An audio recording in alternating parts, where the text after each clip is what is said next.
Assalamualaikum warahmatullahi wabarakatuh. Sebelumnya perkenalkan, nama saya Rika Amelia Ulfa, dan pada kesempatan kali ini saya akan mempresentasikan materi mengenai kewirausahaan, usaha kecil, dan waralaba atau franchising. Adapun tujuan kegiatan ini yaitu untuk memenuhi tugas individu yang diberikan oleh Bapak Rio Marpaung selaku dosen pengampu pengantar bisnis. Baiklah, langsung saja kita ke materi yang pertama, yaitu mengenai kewirausahaan. Kewirausahaan adalah suatu proses seseorang guna mengejar peluang-peluang untuk memenuhi kebutuhan dan keinginan melalui inovasi. Selanjutnya yaitu mengenai kelebihan dan kekurangan dari kewirausahaan.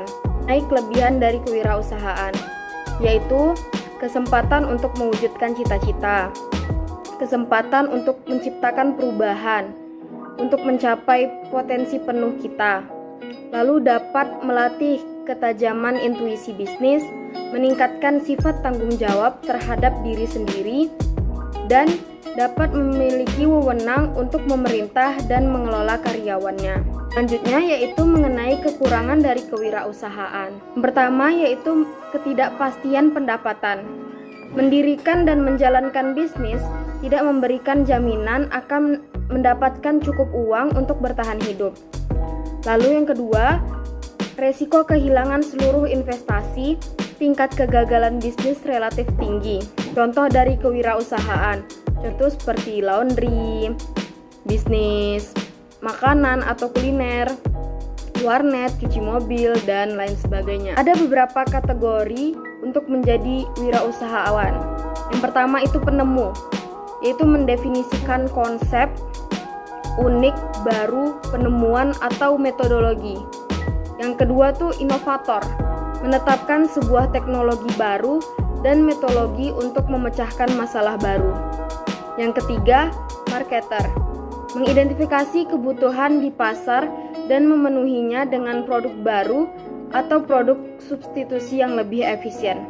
Dan yang terakhir yaitu opportunities, pada dasarnya sebuah broker pialang yang menyesuaikan antara kebutuhan dengan jasa diberikan dan komisi. Faktor pendorong kewirausahaan itu terbagi dua, yaitu faktor internal dan faktor eksternal.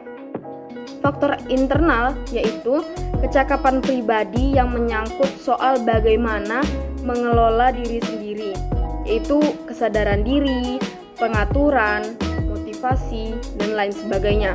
Faktor eksternal itu kecakapan sosial yang menyangkut soal bagaimana kita menangani suatu hubungan, seperti empati dan keterampilan sosial. Karakteristik wirausahawan: pertama, percaya diri, berorientasi kemanusiaan, berorientasi tugas dan keputusan, memiliki ide dan kreatif. Baiklah, masuk ke materi kedua, yaitu usaha kecil. Usaha kecil adalah usaha ekonomi produktif yang berdiri sendiri, dilakukan oleh perorangan atau badan usaha yang bukan merupakan anak perusahaan atau bukan cabang perusahaan yang dimiliki, dikuasai, atau menjadi bagian baik langsung maupun tidak langsung. Selanjutnya yaitu mengenai usaha mikro, kecil, dan menengah atau UMKM. Nah, UMKM merupakan pelaku bisnis yang bergerak pada berbagai bidang usaha yang menyentuh kepentingan masyarakat. Pengembangan UMKM menjadi sangat strategis dalam menggerakkan perekonomian nasional.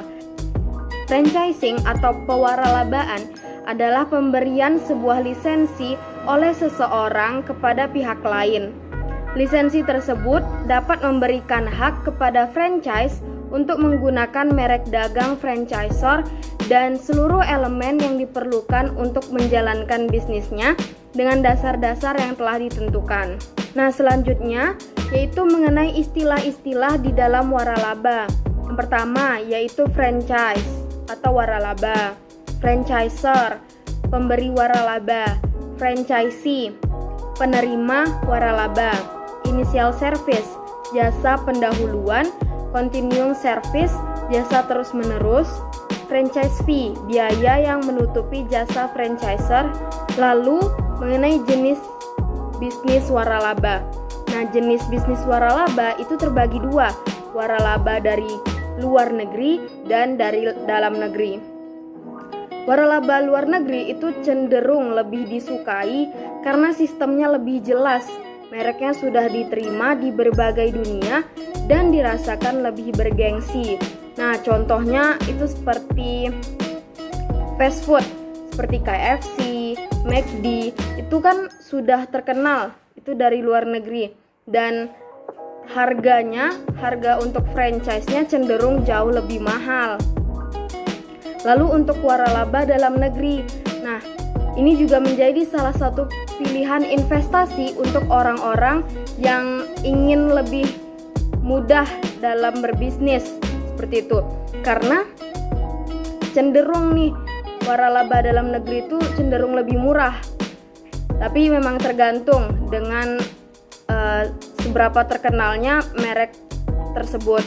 Contohnya seperti minuman boba drink. Nah, itu minuman boba itu banyak sekali orang yang berjualan di pinggir jalan. Nah, itu biasanya modal franchise-nya itu jauh lebih murah. Bisa start mulai dari 13 jutaan. Jadi lebih terjangkau. Seperti itu. Nah, tentunya dalam berbisnis menggunakan waralaba atau franchise ini ada keuntungan, ada juga kerugiannya. Kira-kira apa sih keuntungan dan kerugiannya itu? Nah, yang pertama, keuntungan dari waralaba. Nah, bagi wira swastawan yang ingin memulai usaha baru akan mendapat rencana operasi bisnis dengan arah yang jelas dari pemberi franchise. Lalu, profit tinggi karena telah teruji. Merek sudah dikenal, proses lebih cepat karena manajemen bisnisnya sudah terbentuk, dan banyak hal menguntungkan lain dari waralaba karena lebih praktis, seperti itu. Lalu apa saja kerugian dari waralaba? Yang pertama, inovasi terbatas. Mengapa demikian? Karena kebanyakan tuh dari mereka sudah banyak inovasinya, seperti misalnya franchise minuman. Dari mereka sudah ada berbagai menu nih.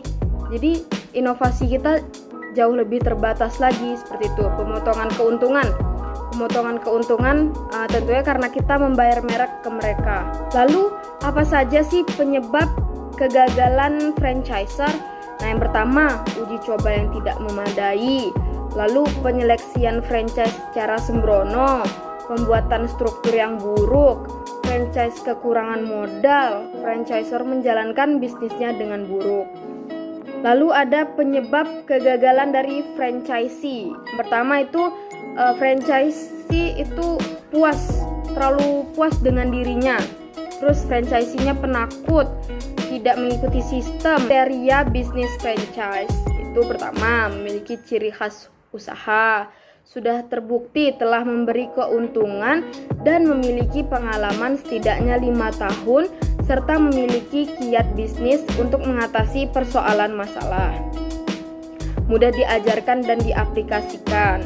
Memiliki standar atas pelayanan barang atau jasa yang ditawarkan yang dibuat secara tertulis. Nah, selanjutnya langkah-langkah untuk membuat franchise.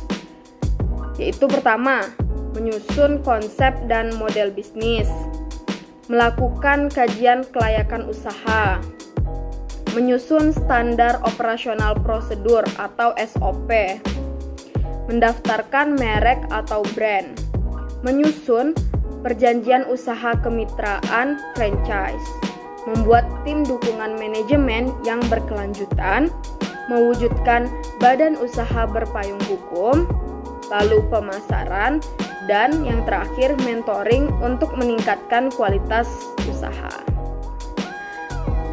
Sekian penjelasan dari saya. Mohon maaf apabila ada kesalahan. Saya akhiri.